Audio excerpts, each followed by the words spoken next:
Hey everyone, it's Judy Cohen, and this is Wake Up Call 509. Let's just take a moment together and either appreciate or feel however we feel about the election. I'm guessing there's a little hope, a little joy, and can there also be some compassion for those who feel differently?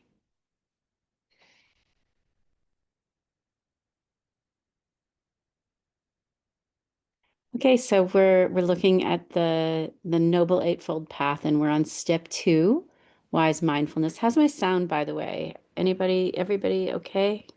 Yes, good. Thanks, Michael. Okay. So we're looking at the Noble Eightfold Path. We're on step two, which is wise mindfulness. Step one, again, is wise effort, that effort that's not too tight, not too loose, and also infused with joy. The what of mindfulness is various things, and where I'm landing is present moment attention with courage and grace. And then that brings us to this question of the how to cultivate present moment attention, how to summon courage over and over to be with the difficulties that arise and the moments when we stumble, and then how to practice grace. And the nice thing is there is a how. So, with learning how to practice law, even with research and writing courses and clinics, it's still a lot of learning on the job, and not so much how to in law school, at least. It's nothing like internships for doctors, for example. I mean, we have a little, but with present moment attention, the first part of wise mindfulness of the how, we have instructions. And while not all mindfulness traditions offer them explicitly, for example, in my experience, Zen is more opaque.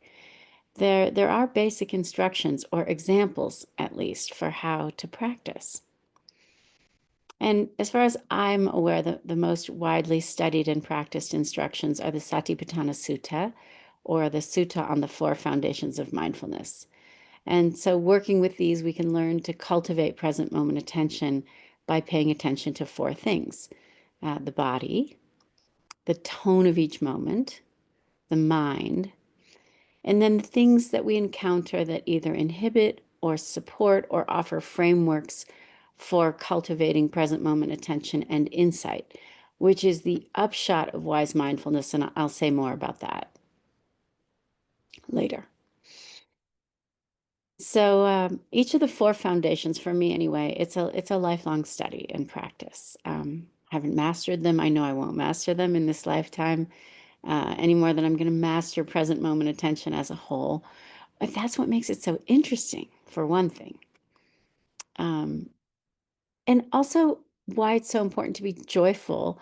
And I'd even say playful as we work with each of these foundations, because otherwise, I don't know about you, but for me, it's easy to get discouraged or frustrated, especially with, these perfectionistic legal minds that we might have. And then there's another reason why it's important to be playful. There's probably a bunch of reasons, but here's another one that I can think of why it's important to be playful and joyful as we cultivate present moment attention and courage and grace, which is the ancient teaching that whatever we think and ponder becomes the inclination of the mind. Right. And I see that at work all the time. I'm in a grumpy mood, and then my grumpiness infuses the moment and the next one and so on until, it's a grumpy day.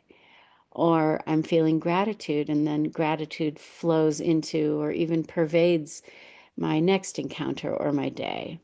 And that's to say nothing of lifelong habits and a kind of steady-ish state of fear or frustration, or on the other hand, joy can create. So, as we practice with the four foundations, the how of cultivating present moment attention, um, to me, a keystone of the undertaking is to have a light heart, right? An earnest heart, because the cultivation is crucial for our own well-being, and I also think for the world, but still a light heart. So keeping that in mind, here are what those foundations are in very, very brief. Uh, Here's mindfulness of the body. Again, a lifelong study and practice. But it's basically using the body as a place to bring, and here's what I put in my notes, stay our attention, you know, like stay in one place, meaning we choose some part or function of the body. So the breath as it's flowing in and out, or the ears as they're hearing, or sensations as we scan through the body. And there are other instructions as well. So for each time we sit down to practice, we choose one, and then using it as the object of our attention, we invite our attention to come there and stay. So stay with the sensation of breathing, or stay with sounds as they arise and disappear, or stay with bodily sensations as we scan from head to toe or toes to head. With the second foundation, we invite the attention to how each moment feels. So, does it feel pleasant? Does it feel unpleasant? Does it feel like not much at all? And this is a different kind of present moment attention because we're being with how we feel within this narrow but quite consequential understanding of, is this moment pleasant, unpleasant, or neither? With the third foundation, we invite the attention to the mind.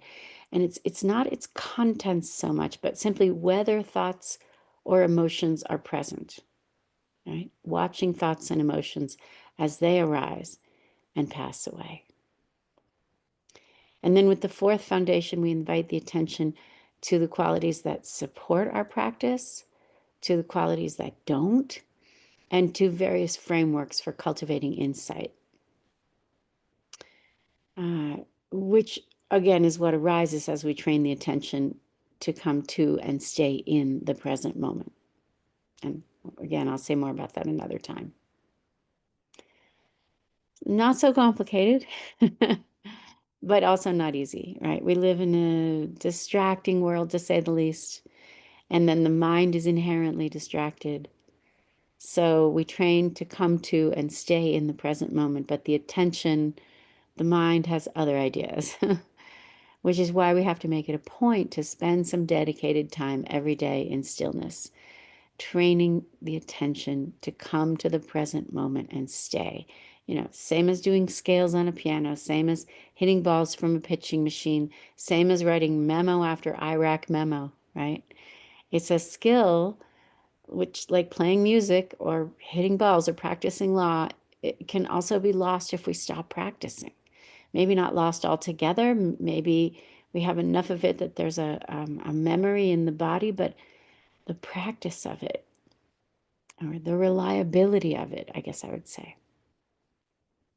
So these are instructions for a lifelong training, lifelong learning. And initially, the best most of us can do, or at least this was true for me, is to light on the place we've chosen as our object of attention. It's like a hummingbird on a flower, right?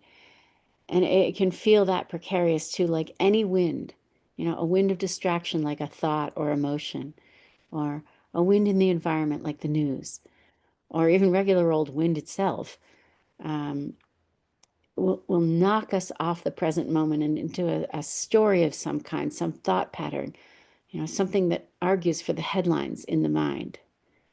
Uh, Over time and with practice, the attention learns to settle. And then, even when it gets distracted, to return to its object, which becomes more and more of a refuge than anything else. And then I think of it more like a bear. I'm up at Tahoe, so I'll say a bear burrowing into her warm cave for the winter, right? So the how of courage and grace are a little different. Next time or two, I'll share what I know, what I'm still learning about how to cultivate those qualities, and also a little bit about the why of wise mindfulness, the insight part.